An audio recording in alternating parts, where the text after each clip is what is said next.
You've probably noticed something unique about Japanese adult videos. The genitals are always blurred. But why? Is it just a stylistic choice? Not at all.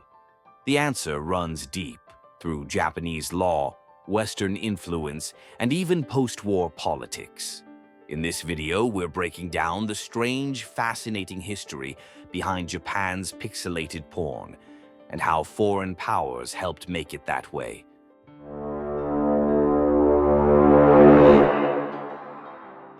Let's start in the Edo period, the 1600s through the 1800s, when Japan had a very different relationship with sexuality.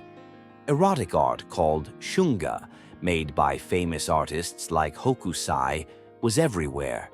These woodblock prints were bold, graphic, and completely uncensored. Sexuality was viewed as a natural part of life, not something shameful or hidden. Back then, no one was pixelating anything.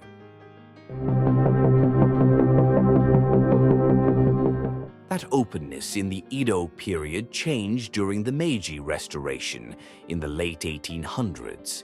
As Japan tried to modernize and earn respect on the world stage, it adopted Western laws, including Western morals.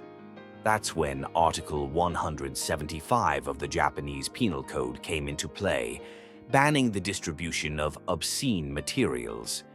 What counted as obscene wasn't very clear, but it eventually came to include the display of genitals. And just like that, censorship began creeping in. Fast forward to 1945, and World War II is over. Japan is now under US occupation, and here's where it gets ironic. Back home, the US was on a path towards sexual liberalization, with underground porn mags, pin-up girls, and legal battles that eventually gave rise to the adult industry as we know it today. The First Amendment was increasingly used to defend free expression, even when it was explicit. But in Japan, American occupiers did the exact opposite. Under General Douglas MacArthur, US forces enforced even stricter censorship than Japan had before.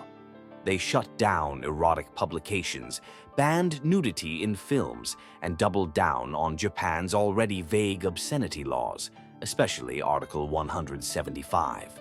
The US saw moral reform as part of rebuilding Japan, and that included clamping down on sexuality in media. So, while Americans were liberalizing their own adult entertainment, they were exporting censorship to Japan and making sure it stuck. That legal legacy of blurred genitals, it's partially a product of post-war US policy. And even after the occupation ended in 1952, Japan kept those laws in place. You might think Japan would have relaxed its censorship laws by now, especially with such a massive adult entertainment market. But nope. Japan's legal system is slow to change, and culturally there's a strong emphasis on maintaining social harmony and public modesty. There's very little political pressure to change the law, and for many the blurred aesthetic has become so normalized, it's just part of the package. Even more ironic, uncensored Japanese porn does exist, usually produced overseas or distributed illegally. But in Japan itself, those old censorship rules remain in place, like legal ghosts from another era. So next time you notice that pixelation in a Japanese adult video, know that it's not just about modesty or style. It's the result of centuries of evolving attitudes, Western moral imports, post-war power dynamics, and a law that refuses to fade. It's a censorship story that says more about history than it does about porn. If you found this fascinating, drop a like, hit subscribe, and let us know in the comments what strange cultural deep dive we should do next.